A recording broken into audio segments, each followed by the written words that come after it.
I'm 78 years old, and 3 weeks ago I woke up and realized I'd spent my entire life trying to become someone other people would love. And now everyone's gone, and I'm stuck with the one person I never bothered to get to know myself. My name is Richard, and I need to tell you something that's going to sound strange at first, but stay with me because this might save you from making the biggest mistake of your life. Tuesday morning, I was sitting in my apartment eating breakfast alone, and I put down my fork and I just started laughing. Not a happy laugh, more like the kind of laugh you do when you finally get a joke everyone else understood years ago. The joke was this: I'd spent 78 years on this planet, and the person I'm guaranteed to spend every single day with until I die was basically a stranger to me. Let me ask you something. When was the last time you did something just because you wanted to?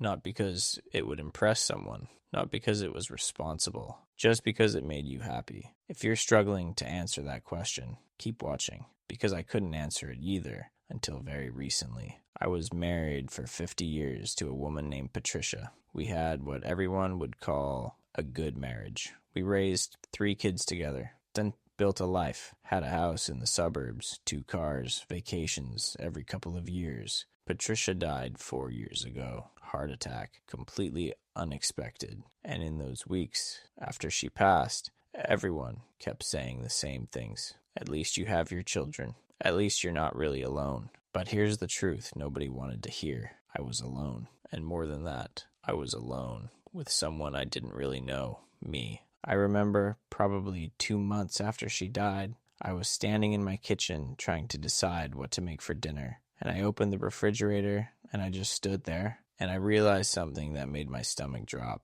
I didn't know what I liked to eat. For 50 years, I'd eaten what Patricia cooked, or what we decided on together. I knew she didn't like spicy food. I knew she hated mushrooms, so I'd trained myself to say I didn't like them either. But standing there at 74 years old, I had no idea what I actually enjoyed. So I made spaghetti, because spaghetti felt safe. And I sat down at my kitchen table and ate it in complete silence. Just me and a plate of pasta. And that's when it really hit me. I'd spent half a century becoming a husband, a father, a provider, all these roles that other people needed me to fill. And somewhere in all of that, I'd completely forgotten to become a person that I enjoyed being around. Let me tell you about something that happened when I was 35 years old. I was in a bookstore, and I picked up this book about woodworking. I'd always been interested in making things with my hands, and this book had all these beautiful photographs of handmade furniture. I stood there reading it for probably 45 minutes.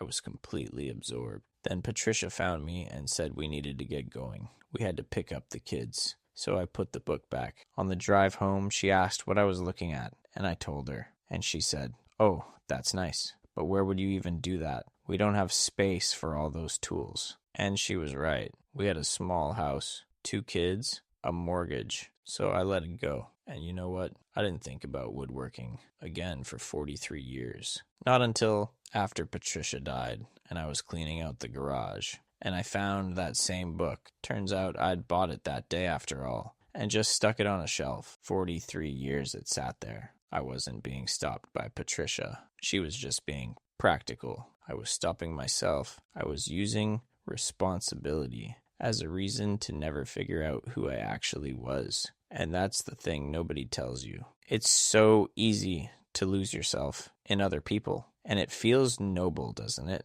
You're being selfless. You're putting your family first, but there's a difference between sacrifice and disappearance. And I disappeared. After Patricia died, I needed to learn how to be alone with myself without immediately trying to fill the silence. The first few months were terrible. I'd wake up with nowhere to be, nothing that needed doing, and I'd feel this panic like I was wasting time. So I'd find things to do, errands, projects. I reorganized the garage 3 times. Anything to avoid just sitting with myself, because sitting with myself meant facing something I'd been avoiding for 74 years. I didn't particularly like my own company. About 6 months after Patricia died, I was sitting on my couch on a Sunday afternoon, It was raining outside, and I just started crying. Not because I missed Patricia, though I did, but because I realized I'd lived 74 years and I genuinely didn't know what I enjoyed doing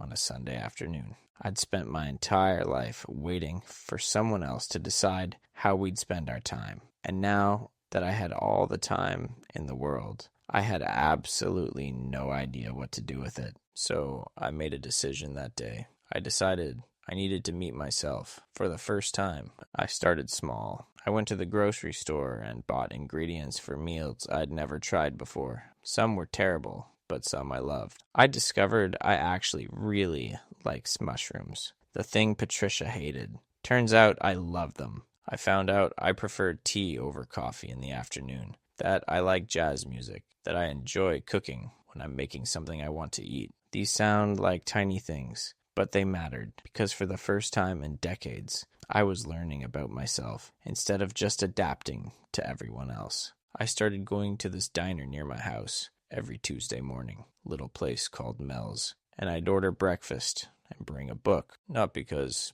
anyone asked me to, just because I wanted to, and I'd sit there for an hour just reading and drinking coffee.